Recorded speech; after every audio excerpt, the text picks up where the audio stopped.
नमस्कार। आज 27 मई 2025 के यूपीएससी करंट अफेयर्स के इस खास चर्चा मतलब भाग 1 में आपका स्वागत है। आज हम कई अहम मुद्दों पर बात करेंगे, मतलब उनकी तह तक जाने की कोशिश करेंगे। जी। इसमें शामिल हैं जैसे आयन स्पेस और भारत की अंतरिक्ष महत्वाकांक्षाएं, कोस्टलाइन पैराडॉक्स, ये भी एक दिलचस्प चीज है। हाँ, बिल्कुल। फिर आसियान की बात करेंगे, मिनटमैन 3 मिसाइल, मालदीव की स्थिति, आईएमडी का नया फोरकास्टिंग सिस्टम, किरू जल विद्युत परियोजना और हाँ, कुछ नई प्रजातियों की खोज भी हुई है। सही है। हो सकता है इनमें से कुछ पर हमने पहले थोड़ी बात की हो, तो ये एक अच्छा रिवीजन भी हो सकता है ना। बिल्कुल, रिवीजन तो हमेशा अच्छा रहता है। तो चलिए इन स्रोतों से मुख्य बातें निकालते हैं। जरूर। तो सबसे पहले आईएन स्पेस की बात कर लेते हैं। Indian National Space Promotion and Authorisation Centre. हाँ। ये दरअसल एक सिंगल विंडो एजेंसी है। ये जो गैर सरकारी संस्थाएं हैं ना, मतलब प्राइवेट कंपनियां, हाँ। उनको स्पेस एक्टिविटीज में भाग लेने के लिए सक्षम बनाती है, बढ़ावा देती है और मंजूरी भी। अच्छा, यानी प्राइवेट सेक्टर को स्पेस में लाने की कोशिश। हाँ, बिल्कुल। और इसी सिलसिले में देखिए, तमिलनाडु ने हाल ही में अपनी स्पेस इंडस्ट्रियल पॉलिसी को मंजूरी दी है। ओह अच्छा। हाँ, ऐसा करने वाला वो तीसरा राज्य बन गया है। और आयन स्पेस का मुख्यालय वो अहमदाबाद में है, भोपाल नहीं, अहमदाबाद। ठीक है, अहमदाबाद। अच्छा, अब ये बताइए, ये कोस्टलाइन पैराडॉक्स क्या है? ये सुनने में आया कि भारत की तटरेखा अचानक लंबी हो गई। हाँ, ये बड़ा मजेदार है। हुआ यह है कि भारत की तटरेखा की लंबाई 7,516.6 किलोमीटर से बढ़कर 11,098.8 किलोमीटर बताई गई है। इतनी ज्यादा? पर जमीन तो उतनी ही है। बिल्कुल, जमीन नहीं बढ़ी। ये कोस्टलाइन पैराडॉक्स की वजह से है। ये सिद्धांत कहता है कि किसी तटरेखा की लंबाई इस पर निर्भर करती है कि आप उसे नाप किस स्केल से रहे हैं, मतलब रूलर कितना बड़ा या छोटा है। अच्छा, कैसे? देखिए, जितना छोटा पैमाना आप इस्तेमाल करेंगे, उतनी ही ज्यादा बारीकियां, उतने ही ज्यादा मोड़ और किनारे आप नाप पाएंगे, तो लंबाई बढ़ जाती है। अरे वाह!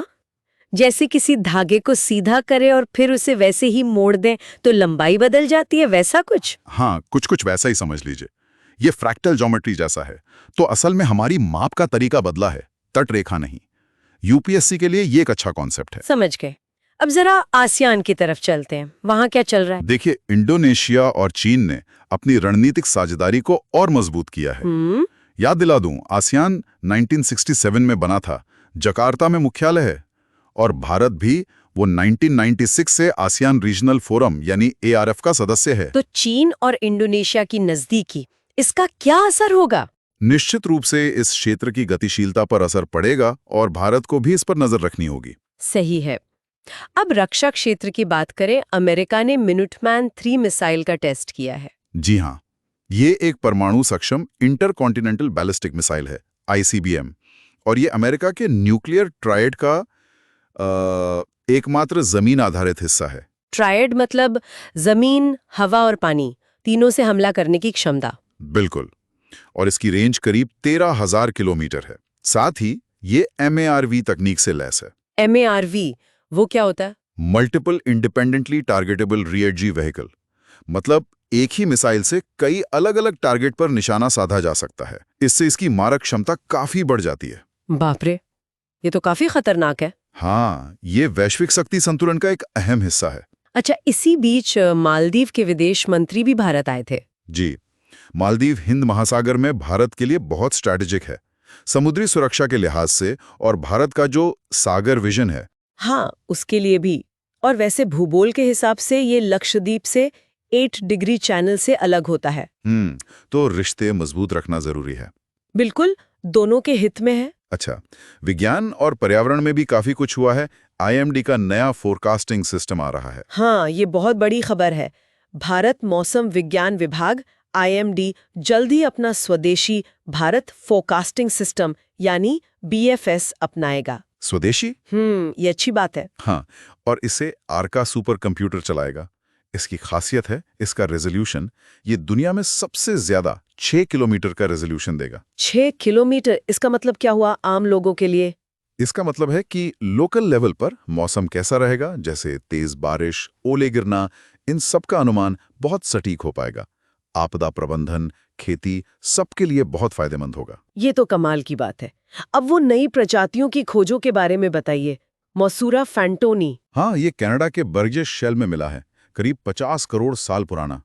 कैम्ब्रियन युग का समुद्री शिकारी। 50 करोड़ साल। जी, ये रेडियोडोंटा समूह का है। इसकी खास बात इसकी विकसित श्वसन प्रणाली थी। उस जमाने के जीवन को समझने में ये काफी मददगार है। और भारत में भी कुछ मिला है, मेघालय में? हाँ, मेघालय की एक गुफा है, क्रैम मावजिम्बुइन। वहाँ मीठे पानी की लोच मछली की नई प्रजाति मिली है, शिस्तूरा डेंसिक्लावा। गुफा में मछली? हाँ, ये ट्रोग्लोफाइल है, मतलब गुफा में रहने की आदि, लेकिन इसमें पिगमेंट और आंखें अभी भी काम करती हैं। पूरी तरह अंधी नहीं है जो गुफा की प्रजातियों में आम होता है। अच्छा। यानी ये अभी ढल रही है गुफा के जीवन में। हो सकता है। ये जैव विविधता का एक दिलचस्प उदाहरण है। और एक डैम फ्लाई भी है अरुणाचल प्रदेश से। जी बिल्कुल, कैलिफिया सिनुओ फरकाटा। इसे निकनेम दिया गया है बियर्डेड ब्रॉन्जबैक।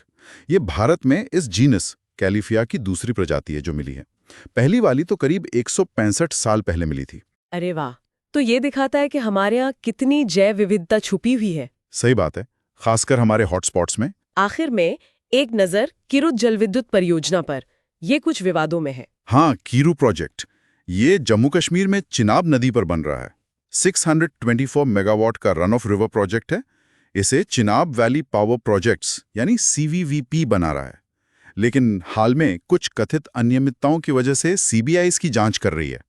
यानी बड़े प्रोजेक्ट्स और गवर्नेंस का मुद्दा। जी, पारदर्शिता और जवाबदेही का सवाल उठता है ऐसे मामलों में। तो ये थी आज की कुछ मुख्य सुर्खियां। हमने अंतरिक्ष से लेकर समुद्र की गहराइयों तक और प्राचीन जीवन से लेकर नई तकनीक और गवर्नेंस तक कई पहलुओं को छुआ। हाँ, काफी कुछ कवर किया हमने। यूपीएससी के लिहाज से ये सब काफी अहम है।